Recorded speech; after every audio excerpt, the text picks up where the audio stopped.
Have you ever just looked at your laptop or your phone and thought, what is actually happening in there? It feels like this mysterious black box, right?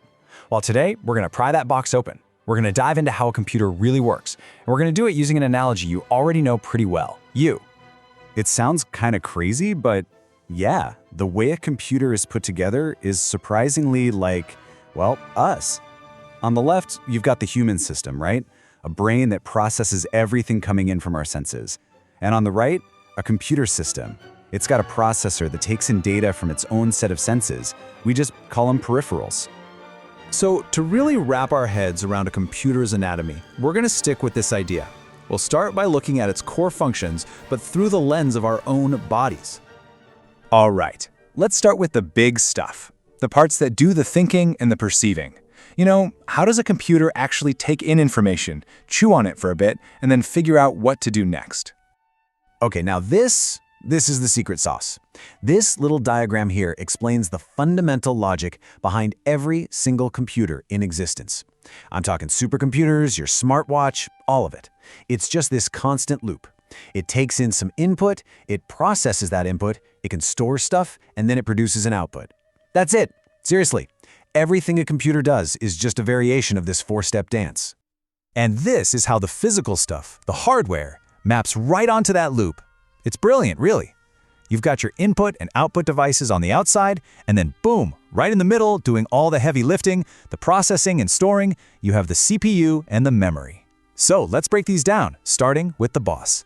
The Central Processing Unit, or CPU. This is, without a doubt, the computer's brain. Just think about it. Your brain gets signals from your eyes and ears and then decides to, I don't know, lift your hand? The CPU does the exact same thing. It gets data from input devices, crunches the numbers, and sends instructions out to the output devices. It's the command center. So if the CPU is the brain, what are its senses? Well, that's where input devices come in. A keyboard is basically its sense of touch, letting you talk to the computer. A microphone? That's its ears. A camera is its eyes. They all have one single job: get information from our world into that digital brain. And of course, once the brain has processed something, it's got to do something, right? It needs to act. And that is the job of the output devices. They're the computer's voice, its hands, its way of talking back to us. The monitor shows us what it's thinking, the speakers let us hear it, and a printer, well, that gives us a physical copy. Okay, so we've got a brain and we've got senses, but what about memory? This is where it gets really cool, because just like us, computers don't have just one kind of memory. Nope, they have two main types, and each one has a very, very specific job. And this is maybe the most important distinction to get. Think of RAM as your short-term memory. It's what you're actively thinking about right this second. It's lightning fast, but if you get distracted or, fall asleep, poof, it might be gone. That's why we call it volatile. Storage, though, that's your long-term memory. That's everything you've ever learned, all filed away in a giant mental library. It's a bit slower to dig things out of, but it's permanent. It's not going anywhere. So let's zoom in on RAM for a second. This is the computer's high-speed workbench. When you open a program or a file, the CPU yanks it out of that long-term storage library and plops it down on the RAM workbench so it can work on it super fast. The more RAM you have, the bigger your workbench is. It means your computer can juggle more things at once without getting all bogged down. And then there's storage. This is your hard drive, your fancy SSD, or even a little flash drive. This is the permanent library where all your files, your photos, your games, this is where they live. So when you hit save on a document, what you're really doing is telling the computer, hey, take this off the temporary workbench of RAM and file it away for good in the permanent library of storage. All right, so we have the brain, the senses, and both kinds of memory. But what actually holds all this stuff together? What gives this digital body its skeleton and its power? That would be this beauty, the motherboard. If the CPU is the brain, the motherboard is the spinal cord and the entire central nervous system all rolled into one.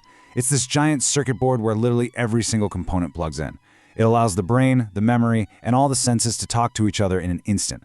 Without the motherboard, you just have a useless pile of expensive parts. And what protects all those delicate internal organs?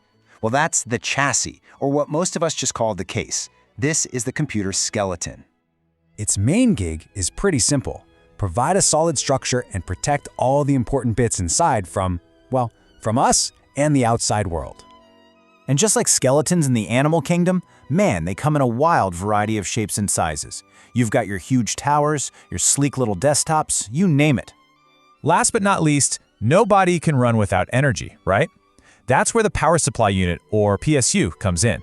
This thing is the computer's heart and its entire circulatory system. It sucks in the raw electricity from your wall outlet and carefully converts it into the exact, stable voltages that the brain, the nervous system, and everything else needs to stay alive.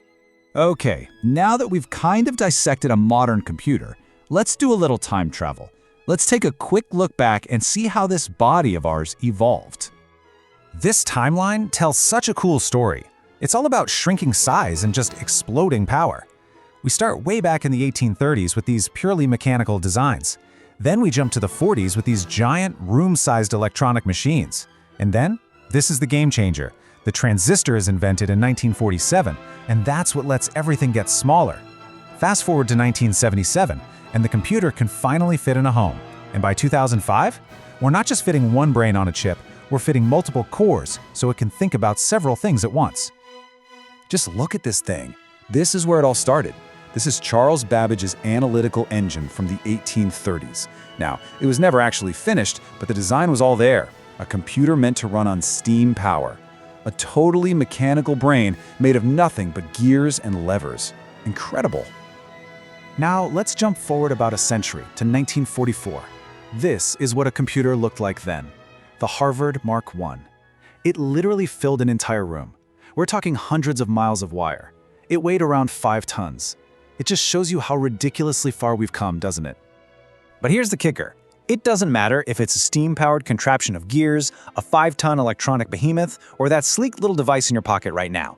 They are all, every single one, built on this exact same, beautifully simple principle: input, process, store, and output.